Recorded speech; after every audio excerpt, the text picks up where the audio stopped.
Dan investasi Luhut Binsar Panjaitan blak-blakan berencana pakai pengawas bule di proyek Ibu Kota Negara IKN Nusantara.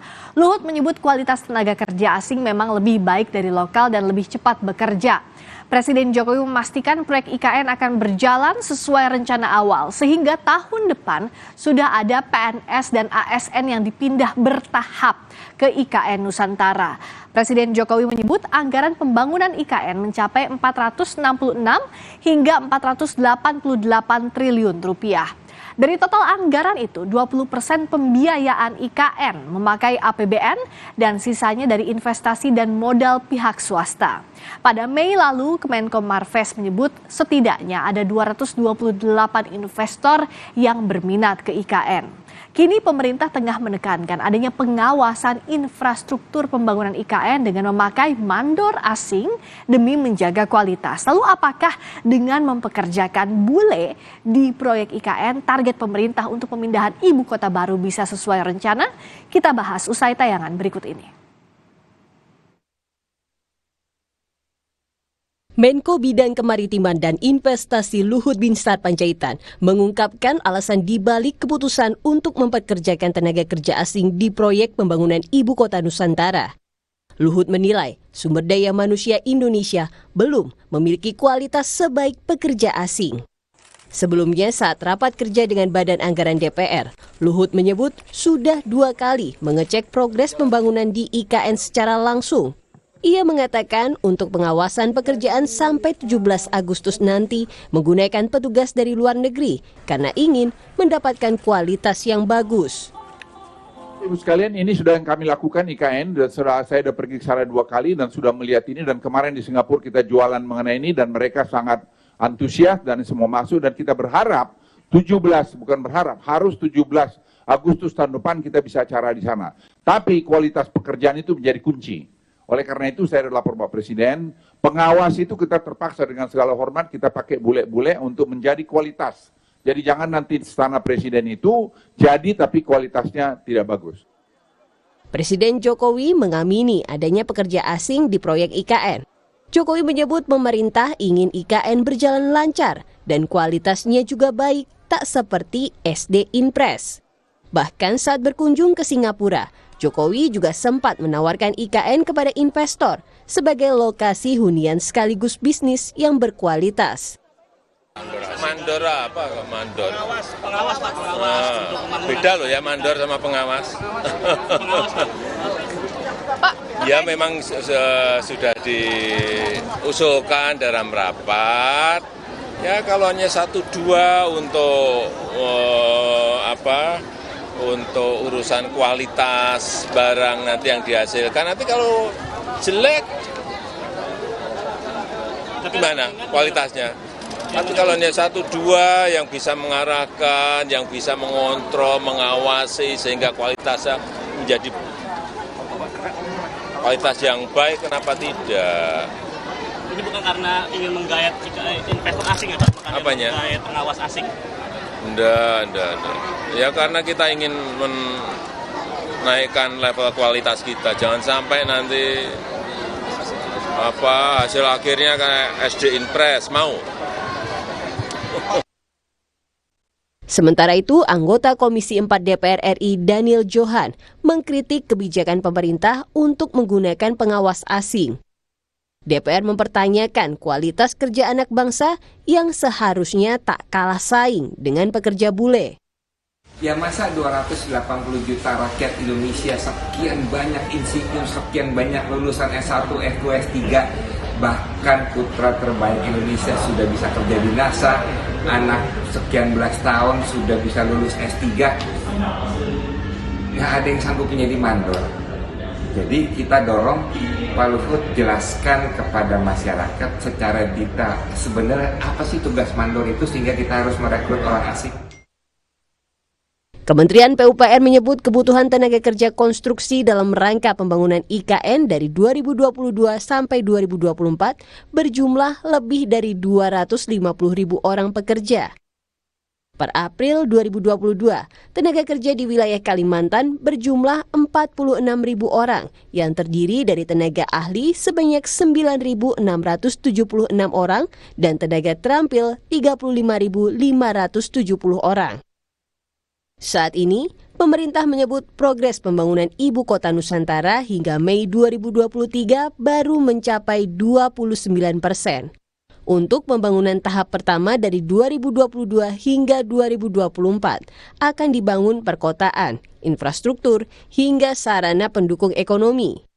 Adanya pekerja asing di proyek IKN masih menjadi pro kontra. Yang pasti, Presiden Jokowi menargetkan perayaan 17 Agustus 2024 bisa berlangsung di Ibu Kota Negara Nusantara. Tim Liputan, Kompas TV. Benarkah kualitas pekerjaan anak bangsa tak ada yang sebanding untuk jadi pengawas layaknya pekerja asing di proyek IKN? Kita bahas bersama anggota DPR RI Daniel Johan, sudah bergabung juga tenaga ahli utama KSP Ali Mohtar Ngabalin. Selamat malam Bung Ali, Bung Daniel. Sehat ya? Selamat malam. Selamat malam, Mbak Tisa. Sehat. Ngabalin. Terima kasih sudah hadir. Saya ke Bung Ali dulu. Jadi kalau Pak Luhut itu kan sudah lapor ke Presiden untuk pekerja asing ini di IKN demi kualitas, Pak Jokowi juga setuju. Bilang bahwa ya biar nggak kayak SD Impres hasilnya. Nah sebenarnya gimana sih ini agar menjelaskan ke publik soal pekerja asing ini biar nggak salah tangkap, Bung Ali? Ya, nanti dilihat. Jadi dalam hal pembangunan ibu kota negara, memang target-target dan langkah-langkah yang dilakukan oleh pemerintah itu tentu by design. Jadi kalau terkait dengan masalah tenaga asing, harus dilihat dalam perspektif yang lebih bagus. Umpamanya seperti begini, itu kan ada 4 level. Jadi pertama, bukan tenaga yang dipekerjakan secara reguler. Kemudian yang kedua, kalau level-level kerja seperti yang sekarang disediakan oleh pemerintah di IKN itu kan sangat banyak sekali dari tenaga kerja kita. Pembagiannya gimana? Dan yang kedua itu kalau terkait dengan tenaga-tenaga profesional juga kita punya. Indonesia punya kaya itu. Tetapi yang harus dipikir pada level yang paling pertama itu dari 4 level adalah memang seberapa jauh tingkat kualitas dan kualifikasi kerja dari IKN itu memang membutuhkan apa yang disebut dengan bagaimana mengukur dan menata kualitas kerja yang dipersiapkan di IKN itu menjadi bagian yang perhatian dari pemerintah. Itu sebabnya kenapa ini menjadi bagian yang terus menjadi pembicaraan dan menjadi perhatian bagi pemerintah dalam menyiapkan kerja-kerja di IKN. Bung Daniel melihat penjelasan dari pemerintah sudah cukup belum soal kenapa pengawas tenaga asing di IKN ini? Ya, makasih Mbak. Sebelumnya mohon maaf nih lagi di dalam perjalanan. Gak apa-apa, makasih sudah menyempatkan waktu. Silakan Bung Daniel.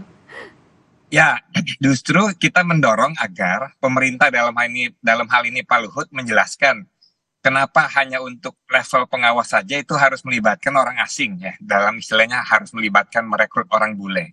Apakah memang kita kekurangan sarjana, kekurangan ahli, kekurangan warga negara yang memang memiliki kemampuan untuk menjalankan tugas tersebut? Itu pertama. Yang kedua adalah kami berkeyakinan bahwa keberhasilan IKN ini setidaknya selain memang persoalan kebijakan, tetapi ada 2 hal yang sangat penting yang harus diperhatikan dengan sungguh-sungguh oleh pemerintah. Yang pertama tentu persoalan lingkungan. Yang kedua adalah persoalan sosial. Percayalah, kalau persoalan lingkungan dan persoalan sosial tidak diatasi dengan baik, maka keberhasilan IKN akan semakin jauh. Ya, semakin jauh pemerintah bisa memberikan bisa mengatasi bahwa pembangunan IKN itu tidak menimbulkan bencana lingkungan yang besar, dan semakin pemerintah memastikan bahwa secara sosial masyarakat bisa menerima keberhasilan IKN, bisa menyerap masyarakat lokal, maka kita mempunyai harapan besar IKN akan menjadi program yang menjadi bersejarah untuk pemerintahan saat ini. Tetapi kalau sebaliknya itu akan menjadi persoalan besar, Mbak. Bung Ali, lihatnya gimana nih? Nah, menjawab pertanyaan Bung Daniel tadi, apakah nggak ada anak bangsa yang mampu di level pengawas ini? Termasuk juga bagaimana menyelesaikan program dari sisi sosial dan juga lingkungan. Bung Ali, belum tolong di-unmute dulu. Tolong di-unmute dulu. Nah, ya. Makanya tadi saya bilang, paling tidak itu ada 4 level. Level yang paling terendah itu adalah memang tukang atau buruh kasar yang kita punya banyak banget. Yang kedua adalah tenaga biasa yang memang sudah diatur. Ada juga yang disebut dengan reguler. Tetapi yang lebih terpenting itu adalah tenaga ahli. Tenaga ahli itulah yang tidak semuanya memang dari luar negeri, tidak semua diambil. Tetapi memang ada tenaga ahli yang memang mereka punya konsentrasi, kemudian mereka punya aspek dalam bidang yang memang kita kurang, kita belum miliki, atau mungkin dalam rangka untuk melengkapi. Itu sebabnya saya juga harus memang kasih tahu bahwa kita itu menggunakan tenaga ahli luar negeri itu bukan di hire, tetapi memang dalam hal membangun bilateral untuk bisa menggunakan tenaga ahli itu. Umpama dari Jepang, kemudian Australia, dari itu yang disampaikan oleh Luhut. Tadi saya bilang ada level-level yang digunakan, dipakai oleh pemerintah dalam membangun IKN. Tidak seluruhnya, mungkin ada beberapa orang gitu.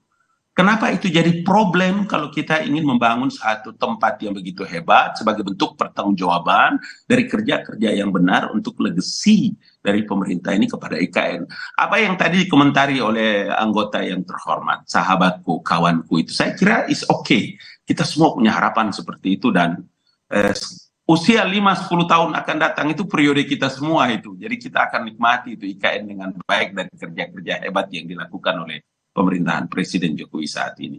Nah, Bung Daniel, gitu. kalau tadi kata Bung Ali sifatnya melengkapi, nah, itu bisa diterima alasannya? Ya, kita belum bisa memberikan komentar selama memang pemerintah belum menjelaskan bahwa memang tugas-tugas tertentu seperti ini ABC, sehingga harus tidak ada spesifik anak begitu bangsa. ya dijelaskannya ya, Bung Daniel? Iya, sehingga tidak ada anak bangsa kita yang sanggup. Nah, itu kan kita nggak paham. Seandainya memang tidak sanggup, ya kita memahami. Tetapi dari konteks kalau di istilahnya pengawasan, ya begitu banyak insinyur kita, begitu banyak lulusan S2, S3 kita. Anak bangsa kita sudah sanggup kerja di NASA, umur nggak sampai 20 atau 20-an sudah lulus S3. Masa kita nggak punya kemampuan? Saya rasa itu sama saja. Ini menjadi pukulan yang sangat berat setidaknya bagi PUPR. Memang mereka tidak punya kader, mereka tidak punya sarjana, tidak punya teknisi yang sanggup melakukan tugas tersebut. Nah, Padahal kita sudah bisa membangun begitu banyak konstruksi yang canggih-canggih oleh anak bangsa sendiri. nah, kalau Pak Luhut bilang salah satu alasannya agar kerjanya lebih cepat begitu, ditambah lagi ada tenaga kerja asing di IKN ini. Ya memang anak bangsa kita tidak bisa bekerja cepat. Itu kan sama saja menampar diri kita sendiri kan. Kalau Bung Ali lihatnya seperti apa alasannya Pak Luhut bahwa agar kerjanya lebih cepat? Tapi Bung Daniel bilang tadi masa sih nggak ada satupun kader yang bisa begitu, anak bangsa. Penting untuk kontrol terhadap semua kebijakan atau rencana planning yang dilakukan oleh pemerintah itu penting. Seperti tadi dikemukakan oleh Bung Daniel itu saya kira is okay. Sebagai rasa tanggung jawab dan rasa memiliki, saya kira iya. Dengan berbagai diksi yang dipakai juga tidak apa-apa. Dalam banyak kesempatan memang ini belum di framing. Tapi tentu saja kita berharap bahwa mari kita buy data, kemudian untuk nanti diceritakan dan disampaikan kepada ruang publik sehingga orang pun bisa memahami dengan baik. Mungkin sekarang kita tidak bisa menunjukkan itu. Kami minggu depan akan datang ke IKN.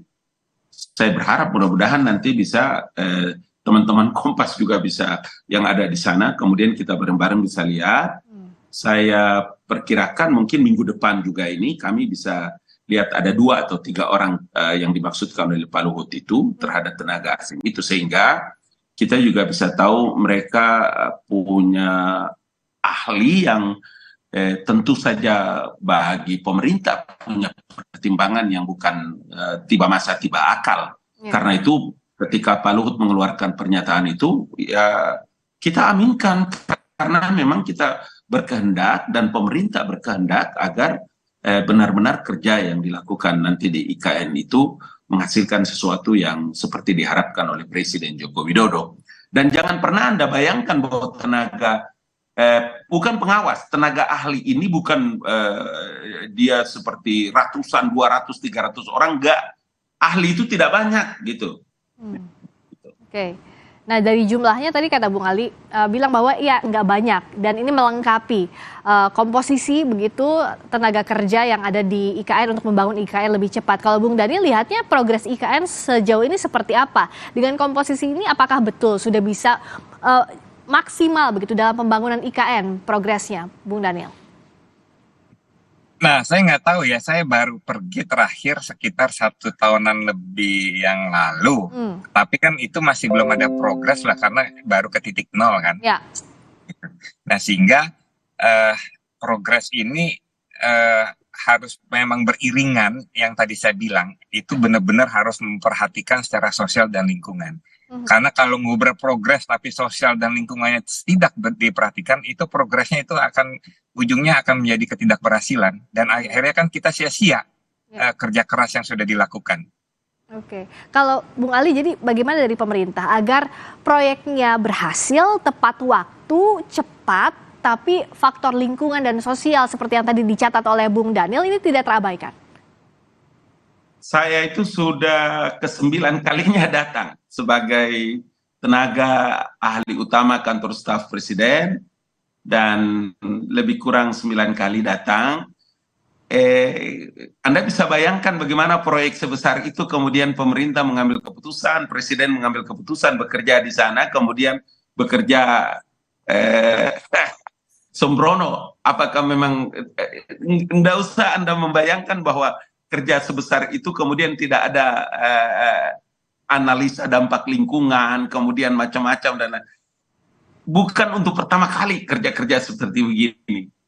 Pada waktu kami nih, waktu saya masih ada di Angkasa Pura I juga, pada waktu kita membangun yang namanya bandara Jogja yang baru itu, YAI, ya, itu juga banyak orang menilai seperti begitu. Dari target-target yang diperkirakan 2 tahun, ternyata dalam masa yang 7-8 bulan bisa selesai dengan baik. Artinya saya mau bilang bahwa proyek-proyek strategis nasional seperti yang dicanangkan oleh pemerintah, termasuk IKN ini, bukan barang baru yang dilakukan oleh Presiden Joko Widodo. Jadi semua yang dikemukakan terkait dengan lingkungan, apa segala macam, itu udah selesai. Ini tinggal sekarang bagaimana percepatannya yang dilakukan. Seperti itu. Oke, nah kalau Bung Daniel, jadi catatan dari DPR apa? Agar proyek ini berjalan dengan baik, tapi faktor sosial terutama juga bisa terakomodasi dengan baik, tidak juga malah di frame macam-macam di luar sesuai dengan tujuannya. Ya, pertama gini, saya ingin mengingatkan pada saat pertama kali proyek IKN itu dirilis dan diumumkan, ada satu penekanan yang digaris bawahi bahwa pemerintah akan komitmen terhadap nilai-nilai lokal. Ya. Lalu pemerintah komitmen untuk memprioritaskan masyarakat lokal. Nah, ini kita pegang. Tetapi faktanya hari ini adalah saya mendapat kebetulan dapil saya bagian dari Borneo. Saya mendapatkan mendapatkan aspirasi begitu banyak bahwa masyarakat lokal saat ini merasa terpinggirkan. Bahkan di dalam struktur otorita tidak ada satu masyarakat lokal yang direkrut atau diakomodir. Padahal yang diajukan oleh mereka adalah para ahli, yang paling ahli di antara masyarakat yang ada di Borneo. Itu misalkan salah satunya. Kedua, kita tentu mengapresiasi ya begitu banyak program sukses dari pemerintah. Dan itu menjadi suatu kemajuan menjadi catatan sejarah bagi pemerintahan Pak Jokowi saat ini. Tetapi kan ada beberapa juga yang mengalami kegagalan, misalkan food estate, itu proyek yang sangat besar, tetapi karena studi kelayakannya tidak berjalan dengan baik, akhirnya kan ujungnya malah kegagalan. Termasuk beberapa bandara besar segitu besarnya, tetapi saat ini tidak beroperasional sehingga kita membuang dana begitu besar. Nah, kita tidak mau karena kita ingin proyek IKN ini berjalan dengan baik, sukses story. Sehingga suara-suara itu harus didengar. Ya, suara-suara ini diakomodasi sambil juga proyek IKN ini juga bisa berjalan dengan baik. Itu yang diharapkan. Terima kasih atas waktunya sekali lagi Bung Daniel Johan yang sudah memberikan catatannya, anggota DPR RI. Terima kasih juga Bung Ali Mokhtar Ngabalin, tenaga ahli utama KSP. Selamat malam. Terima kasih Mbak, salam semua, sukses Umbas.